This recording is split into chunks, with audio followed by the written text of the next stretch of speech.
Hey guys, Mike di sini. Kami yakin kita semua pasti pernah atau sering ngandalin hard disk eksternal atau hard disk portable buat nyimpen data yang banyak dan juga mindahin data yang ukurannya besar. Make sense karena harga per gigabyte-nya kecil. Tapi sebenarnya benefit apa aja sih yang bisa kita dapat kalau kita berani ngeluarin duit lebih buat SSD eksternal atau SSD portable? Ini ulasannya.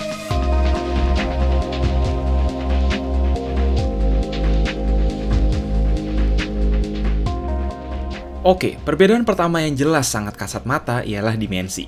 Sebagai SSD yang dalamnya cuma sekeping PCB untuk NAND flash serta controller, WD My Passport SSD yang kita pakai sebagai contoh hari ini, beratnya nggak sampai sepertiga hard disk portable 2,5 inci konvensional yang hampir seberat sebuah smartphone.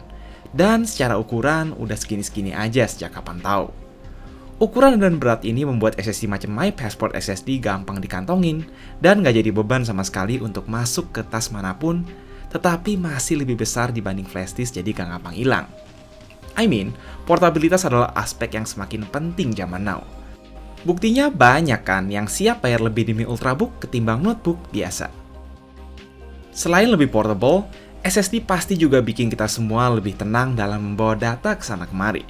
Dulu zaman gue sekolah, udah ada beberapa kali kejadian ada hard disk temen yang kebanting pas dibawa lari atau pas lagi teledor. Dan tentu piringannya rusak, sehingga datanya nggak bisa dibaca lagi. Segala macam guncangan, asal nggak kalian lempar aja dari lantai 10 atau clean the stank, bukanlah tantangan besar bagi SSD manapun yang udah nggak punya lagi moving parts internal untuk kebaca data selayaknya hard disk. Bagi yang tukang krompiang dan hobi ngejatuhin barang, SSD portable adalah cara yang tepat buat mengamankan data. Dari semua kelebihan, ya udah pasti yang satu ini adalah yang paling berpengaruh langsung. Kecepatan read and write My Passport SSD yang kami coba di Crystal Disk Mark bisa hampir up to 4 kali lebih kencang dari hard disk biasa yang sama-sama pakai USB 3.2. Kecepatan ini sangatlah menghemat waktu jika kalian sering mindahin file besar. Ya contoh mudahnya seperti biasa kita coba mindahin folder kode nuklir. Kalau usah gede-gede 4 GB aja. Folder yang butuh 49 detik transfer ke hard disk cuma butuh 16-17 detik pakai SSD.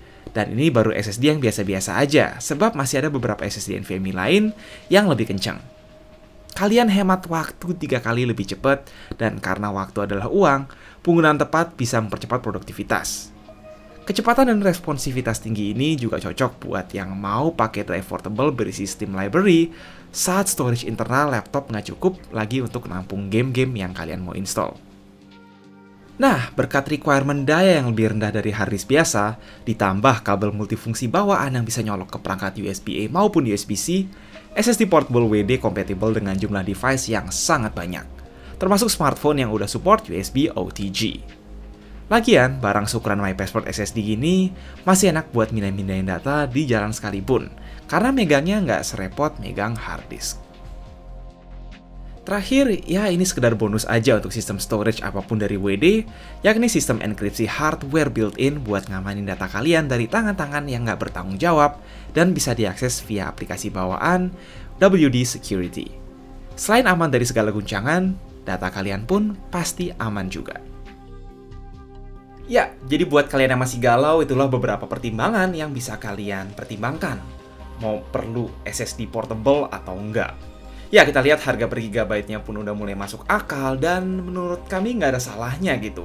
Invest ke dalam sebuah SSD portable kalau kalian sering mindahin data gede, terus juga hidupnya aktif, dan concern soal keamanan data kalian.